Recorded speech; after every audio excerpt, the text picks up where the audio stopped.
19h, Yarana, merci d'avoir choisi la première. Voici les titres que nous allons développer.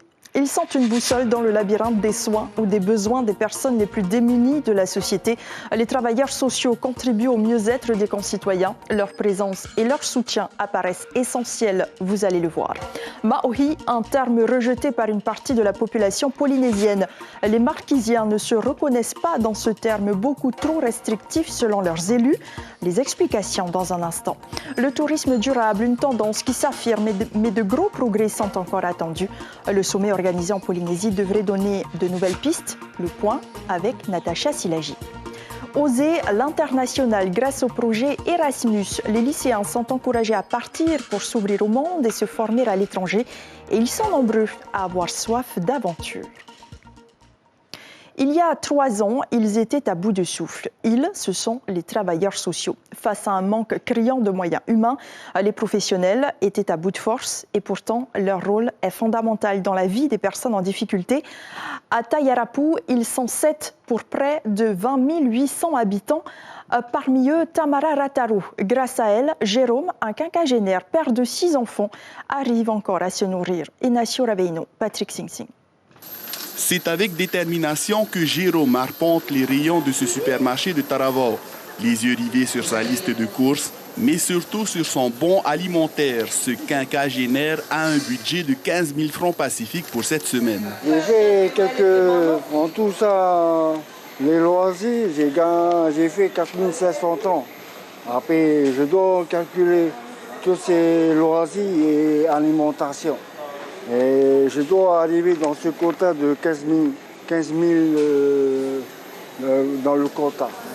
À la caisse, le strict nécessaire étant logé dans un cabanon sans électricité, il ne se nourrit quasiment que de conserves, une situation qui est loin d'être exceptionnelle selon les employés de ce commerce. Par contre, nous avons des caisses spécifiques pour ça, donc moi je ne m'occupe pas des bons alimentaires, mais oui, on en a énormément. Énormément, c'est aussi ce que traduit la fréquentation du bureau de la DSFE de Tayarapu. C'est Tamara qui est chargée de suivre Jérôme, porteur de troubles psychiques. Alors la finalité, c'est de leur permettre d'être en sécurité, de leur permettre d'être autonomes. Donc en fonction de la situation de la personne, de la famille. Donc parfois, c'est pas forcément d'être autonome sur le moment parce que ça demande un travail sur du long terme. Par contre, beaucoup de mise en sécurité. Exemple pour Jérôme, il s'agit de lui trouver un logement décent, car après un accident de parcours, c'est ici qu'il vit depuis 3 ans. J'étais avec une femme ou quoi que ce soit, super. Mais après, on m'a manipulé beaucoup des dégâts, tout que ice, tout de quoi, alcool, tout menace ou quoi. De par son handicap, Jérôme bénéficie d'une pension avec laquelle il peut s'équiper et se vêtir.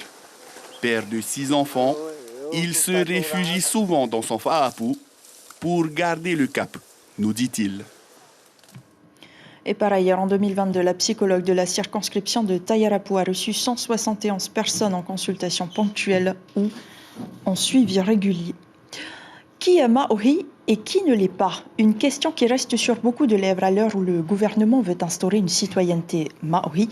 Est-elle exclusive ou inclusive? Une question adressée à Moïtei Broderson par Benoît Kautei à l'Assemblée de la Polynésie, car les élus des Marquises, comme une partie de la population, refusent cette appellation dans laquelle ils ne se reconnaissent pas. Le débat n'est pas près d'être clos. Caroline Farid-Jéromy.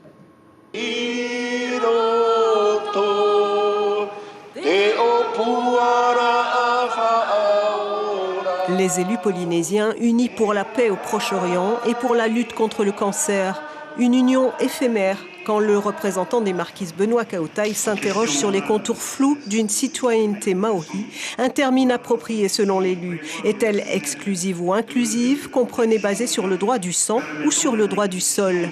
Les critères de rattachement et dès lors constitués par le lieu de naissance ou par une durée de résidence, dans ce cas, la citoyenneté sera inclusive. Nous-mêmes, au sein de l'Assemblée, on ne sait même pas ce qui se pose. Est-ce qu'ils sont en train d'éliminer toute l'identité de chaque archipel? C'est ce qu'on veut savoir. Manque de concertation pour l'élu marquisien, mais question d'actualité pour le président.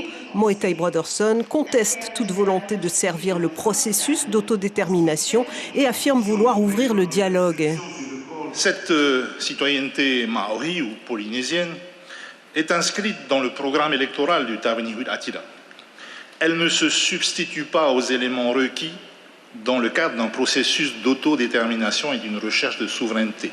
C'est soit une condition de résidence, soit une condition de naissance, soit une condition de filiation. Tout ça doit être discuté et on mettra en place on fixera les curseurs ensemble. Est-ce que c'est 5 ans, 10 ans, 15 ans, 20 ans de résidence? Moi, j'en sais rien aujourd'hui. C'est à nous d'en discuter. 2 autres questions sur la situation de la compagnie Air Tahiti Nui et sur l'avancement de l'Institut du cancer ont été examinées. Un institut qui réhabilitera le centre 15 de l'hôpital du Taoné à l'horizon 2025 pour un coût total d'1,5 milliard de francs. Dès lundi, ouverture de la semaine consacrée au tourisme durable autour de la South Pacific Tourism Organization. 300 participants sont attendus, des experts des ONG et des ministres du tourisme. 20 pays au total font partie de cette organisation. Objectif, mettre en commun les différentes expériences du tourisme durable dans la région. Natacha Silagi, bonsoir. Qu'est-ce que peut apporter le mot durable au tourisme? Bonsoir. Alors le tourisme durable, c'est quoi? Eh bien, c'est un tourisme qui préserve l'environnement et qui implique les populations pour durer. Alors parmi les membres de la South Pacific Tourism Organization, on retrouve par exemple l'Australie et la Nouvelle-Zélande qui sont des modèles en matière de tourisme durable, la Nouvelle-Calédonie et Wallis et Futuna qui s'engagent, ou encore la Chine par exemple qui est loin, elle au contraire d'être un modèle en la matière. Et ce sont justement tous ces modèles différents qui vont pouvoir discuter et aller ensemble vers une politique de tourisme durable. Les chiffres du tourisme qui viennent justement d'être publiés pour la Polynésie, 218 000 touristes en 2022, croisiéristes et touristes terrestres confondus. Et est-ce que la Polynésie est déjà sur la bonne voie ?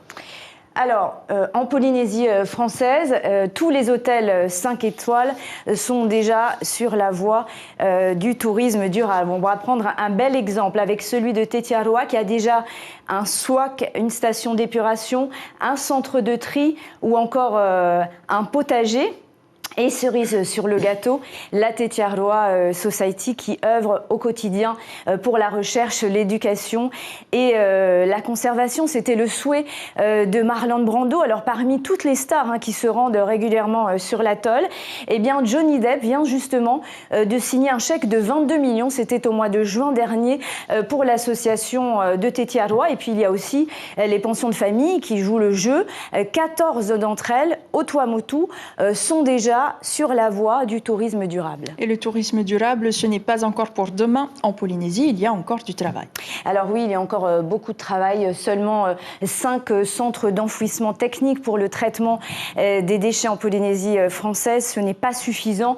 En revanche, beaucoup trop de dépotoirs et de décharges sauvages selon les associations. Et puis, il va falloir convaincre aussi tous ceux et celles qui sont opposés aux constructions d'hôtels que l'environnement sera bien préservé. Et puis quid aussi des paquebots de croisière ultra polluants. Il va falloir beaucoup de temps, beaucoup d'investissements, beaucoup de milliards pour être sur la voie du tourisme durable et préserver les 12 000 emplois directs générés par le secteur. Merci beaucoup Natacha pour ces informations. Et la semaine dédiée au tourisme durable se tiendra jusqu'au 20 octobre. Et mettre en place des stratégies touristiques éco-responsables, cela fera probablement partie de ses missions pour les 3 prochaines années. Bud Gilroy, le nouveau président du conseil d'administration de Tahiti Tourisme, le confirmera demain matin dans votre émission L'invité café. Et c'est une des déclinaisons de ce concept dans le monde touristique, l'éco-contribution, une contrepartie financière demandée aux clients de l'hôtel Te Moana Tahiti Resort pour aider les associations qui luttent pour la protection animale et environnementale. Une action caritative très appréciée par le secteur associatif. Écoutez ces réactions recueillies par Patrick Sing Sing. Nous avons lancé un programme de contribution sous forme d'éco-contribution de nos clients, qui est réparti de façon équitable et dans son intégralité aux associations que nous avons sélectionnées, qui sont sur la protection animale, la protection terrestre et marin. L'idée, c'était d'être sensible et de sensibiliser nos clients et nos employés à des causes qui nous tiennent à cœur. Voilà, c'est tous ensemble qu'on va pouvoir faire bouger les choses. Donc c'est d'être partie prenante en espérant que d'autres partenaires suivent le mouvement. Ça peut nous aider à plusieurs niveaux. Déjà une aide financière et aussi du coup une aide, on va dire, au niveau de la communication, au niveau de sensibilisation au plus grand public. Au niveau de l'aide financière, ce qui est intéressant, c'est que ça vient en complément du coup de l'aide qu'on a au niveau du pays, avec toutes les subventions publiques auxquelles on peut prétendre. Là, ça nous permet d'avoir du coup un financement un peu plus simple et plus souple pour nous. Cette question, à présent, comment détrôner les géants de la vidéo à la demande? Pour l'heure, impossible, tellement les plateformes attirent de plus en plus d'utilisateurs. Mais certains groupes tentent de séduire les aficionados en leur proposant des offres intéressantes pour leur portefeuille et un catalogue de films et séries très fournis dans une seule boîte. C'est le partenariat Vini et Canal+. L'affaire sera-t-elle concluante en Polynésie à l'heure où l'OPT accuse un déficit de plus d'1,5 milliard de francs pacifiques? Élément de réponse avec Caroline Fari et Rowan Potourou. Plus de 200 nouvelles prises d'abonnement depuis le lancement jeudi dernier de l'offre Canal+. Les clients déjà abonnés ont 6 mois pour changer leur décodeur. Certains n'attendent pas si longtemps. Donc maintenant, on va pouvoir avoir des chaînes en replay, ce qu'on n'avait pas avant, et une meilleure qualité d'image. Normalement, si on a des télévisions 4K, ça devrait bien fonctionner. Le partenariat Vini-Canal+, c'est une histoire qui dure depuis 1996. Aujourd'hui, c'est un peu un remariage et un nouveau souffle pour l'OPT. L'exemple de la Nouvelle-Calédonie nous interpelle, ils ont plus de 40 000 abonnés, on en a beaucoup moins. Et c'est vrai que ça a été dit la semaine dernière à l'Assemblée, augmenter le chiffre d'affaires et diminuer les charges, c'est toute la stratégie pour retrouver un certain équilibre financier. Une offre élargie en cinéma, sport ou créations originales et des contenus plus ciblés, notamment pour les Polynésiens. Et là, on a fait une première production qui s'appelle The Sun et qui permet de voir la Polynésie du haut, c'est-à-dire qu'on voit ça d'un drone et donc on voit les paysages de la Polynésie du haut. Donc voilà, 52 minutes sur des paysages magnifiques de la Polynésie. La télévision à la demande, une nouvelle façon de consommer pour les usagers avec au total 60 000 contenus disponibles également sur application mobile. C'est toute une façon de consommer de l'audiovisuel aujourd'hui qui a changé et ça évolue très vite. Et c'est vrai que le fait de créer ce partenariat avec un acteur majeur et leader sur ce marché, eh bien, ça va nous permettre effectivement, ça nous permet aujourd'hui d'offrir davantage de TV, davantage de contenu. La consommation des clients actuellement a beaucoup changé parce que c'est maintenant de la consommation à l'acte. Ce n'est plus dépendant comme linéaire actuellement avec la télévision actuelle. L'opération séduction dans l'audiovisuel est lancée. Aux consommateurs de s'adapter ou pas. Le prix de la perle de Tahiti pourrait freiner de nombreux acheteurs potentiels, des acheteurs calédoniens par exemple. Le prix du gramme a considérablement augmenté en raison d'une baisse de la production. Alors au centre-ville de Nouméa, les exposants polynésiens rivalisent d'imagination pour vendre leurs produits. Sur place, Brigitte Wap et Franck Vergès. Les Calédoniens aiment les perles de Tahiti, que ce soit en boucle d'oreille, en collier ou en bracelet. Au jeudi du centre-ville consacré à la Polynésie, plusieurs stands sont dédiés à ce bijou. D'ailleurs, les connaisseurs ne s'y trompent pas. Ils aiment la belle perle. J'en ai une depuis 40 ans qu'on m'a offert qui ne s'est jamais abîmée parce que en fait c'est vivant, c'est beau et il y a de très belles couleurs. Ce stand est tenu par Lise Lys, artisan bijoutier. Elle a par exemple ce très beau collier avec des perles de grande qualité. Mes parents étaient bijoutiers. Mon mari était dans la femme perlière également. Ça fait 25 ans que nous y sommes. Il y a moins de perles actuellement. Ou alors pour trouver la belle perle, les belles couleurs, c'est très très difficile à un prix élevé. Pamela Salmon est venue de Moorea en Polynésie. Elle est dans les bijoux depuis une quinzaine d'années. Elle nous a expliqué que pendant la pandémie, les fermes perlières ont ralenti leur production. Aujourd'hui, la perle a beaucoup augmenté parce qu'il y a de moins en moins de production. Sur le marché polynésien, en ce moment, à Tahiti, on a de moins en moins de perles. Malgré tout, les amoureux de la perle peuvent tout de même en acheter, car le prix dépend également de la qualité. Vous voyez, à l'intérieur de la perle, c'est une belle qualité. Ça, c'est une top gem, celle-là. Après, vous avez la A, celui-là alors. Vous avez 10% qui perfectionne sur la A. Hein. Après, vous avez des B et puis des C. Les prix de bijoux commencent à 3 000 francs et peuvent aller jusqu'à 300 000. Outre la perle, les exposants venus de Polynésie présentent également des sacs en pandanus et des robes.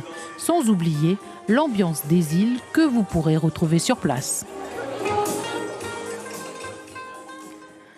Et le lycée du Diadème célèbre l'Europe ou encore l'Asie pour encourager les étudiants à sortir de leur zone de confort pour découvrir le monde et de nouvelles cultures.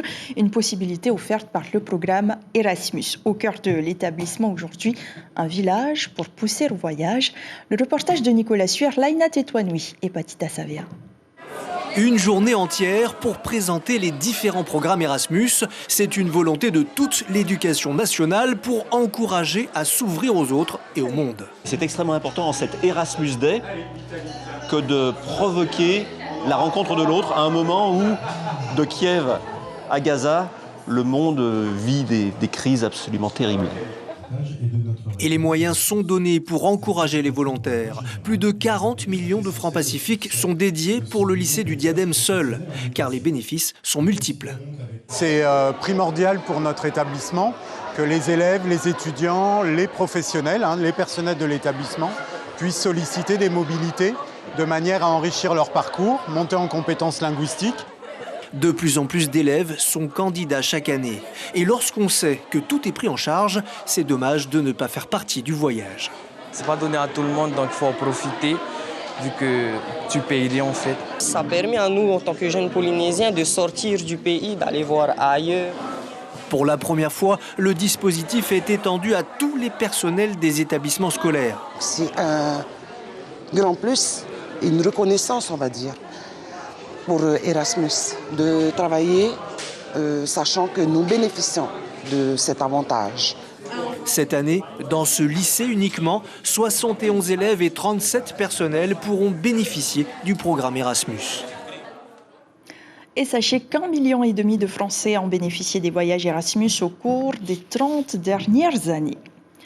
Chants et prières ont résonné hier soir à l'église Mariano Tehau, des louanges pour soutenir les 34 pèlerins polynésiens en Jordanie. Le groupe a été divisé. Le premier a quitté le pays du Moyen-Orient pour se rendre à Istanbul. Le second rejoindra Rome vendredi soir. Tous se retrouveront à Paris samedi matin avant d'être de retour à Tahiti dimanche soir. Et enfin, ce clin d'œil, une résidente polynésienne primée pour ses recherches sur la réduction des déchets plastiques associés à l'activité perlicole dans le cadre de son doctorat. Sa thèse est récompensée par le prix L'Oréal UNESCO Jeunes Talents pour les femmes et la science 2023.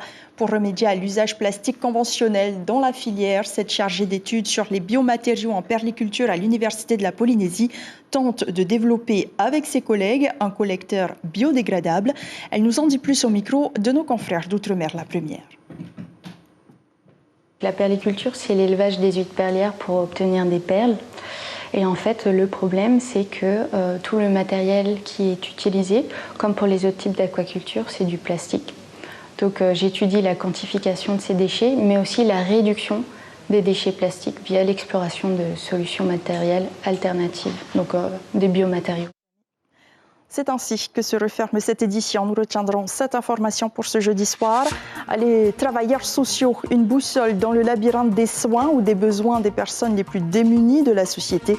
Ils contribuent au mieux-être des concitoyens. Leur présence et leur soutien paraissent essentiels. Dans ce journal, vous avez pu voir l'exemple de Jérôme qui est accompagné par Tamara Rataro à Tayarapu. Et c'est une actualité politique que vous retrouverez à la une de votre quotidien demain. Passe d'armes citoyenne à Tarahui.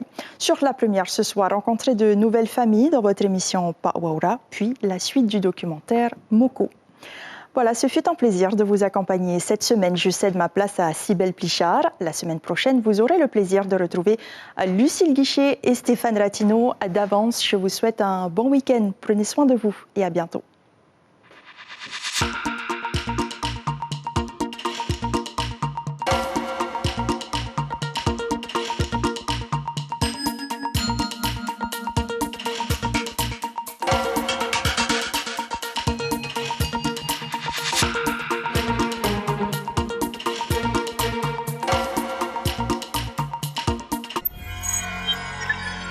Retrouvez ce programme en replay sur notre site internet.